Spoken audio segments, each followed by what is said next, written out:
A 15-year-old boy remains in custody in East London following an acid attack in a shopping centre in Stratford. Police say the substance was thrown during an altercation between two groups of males. So, has acid become a weapon available to gangs? With us is former gang member Jermaine Lawlor, who now works in youth services for Enfield Council in North London. Jermaine, really appreciate you talking to us this afternoon. Firstly, your reaction to this latest arrest in connection to an acid attack in the capital? As we've been discussing and trying to raise awareness around this growing trend that's spreading amongst our streets in London, it's terrible. My heart goes out to the families that are going to be affected by this, the communities that are going to be affected by this, and the people that are going to be affected by this. Why is it happening? Why are we seeing such a rise in numbers of acid attacks taking place in London? There was a time when, in the gang violence, you saw gang members using guns and knives, and now it seems that acid appears to be the weapon of choice. Acid is a weapon of choice primarily because it's easy to conceal. So you can conceal it, you can have it on you.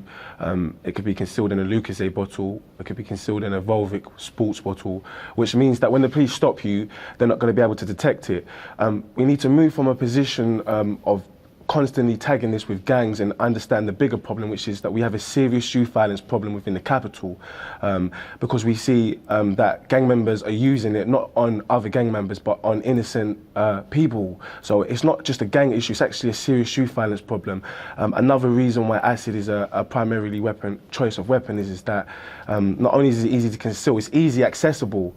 A knife is easy accessible as well, but the difference between a knife and acid attack is that with a knife you have to be up close and personal with your victim, whereas with acid you can use it at a reasonable distance, as it's a handheld weapon that can be propelled at a great distance, which means that you can cause maximum damage without actually not being able to be too close to that person. Also, within our criminal justice system, there is no justice being served with these incidences. So with a knife incident, you're looking at 4 years mandatory, possibly life sentence if the person is killed. Whereas with acid attack, the person is not going to die, but their self-esteem will be destroyed, their confidence will be destroyed, and they have to live with that for the rest of their life, while the perpetrator serves minimum of 6 months if they're caught. And it's not right. It's not right at all. So would you call for tougher sentences? Because that is one of the things that people have been looking at in recent months, since we saw this increase in the number of acid attacks taking place. People saying that the sentences should reflect the crime, and if people are being sentenced for an exact amount of time, say 4 years, for being in possession of a knife, then why not the same thing if they're in possession of acid? Precisely. I don't think that we should be looking at tougher sentences. I think we need to have tougher sentences, and this is a bit late. It should reflect in terms of how do you. I don't think that there is a prison sentence, to be fair, in terms of bringing justice, because if you look at the situation, the person, the victim, has to live with that for the rest of their life. They don't ever get away from that. It's the same. It's not the same kind of reflection. So how we manage that and how we go about that is up for discussion. We also need to look at regulation as well, and how stores are easily distributing these items to young people. It's the same thing with alcohol and cigarettes. You can ban alcohol, you can ban cigarettes in terms of putting an age prohibition on it, but they still access it. We need to be tougher in terms of when people are caught with acid, that there needs to be tougher sentences, but that's a bit late.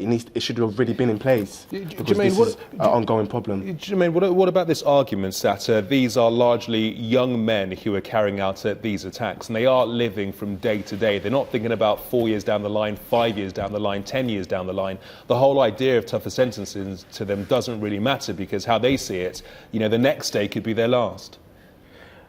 Yeah, you made a great point, but statistics show that it's a small proportion of young men that are using acid.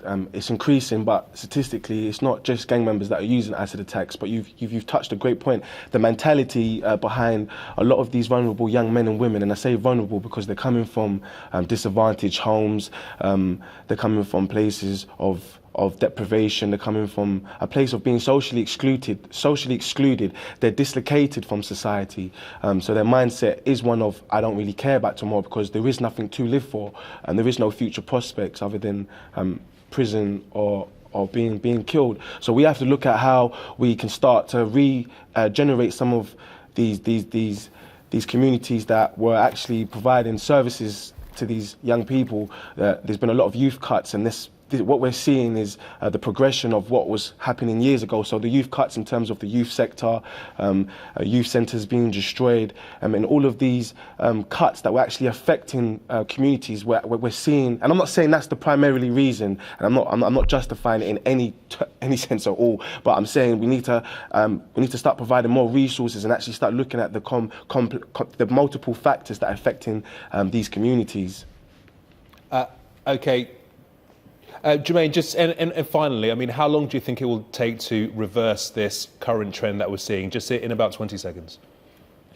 We need to come together as a community, and that means the police, that means politicians, that means MPs, that means you, that means me, anyone listening to this. We need to come together, and I believe that that change can happen.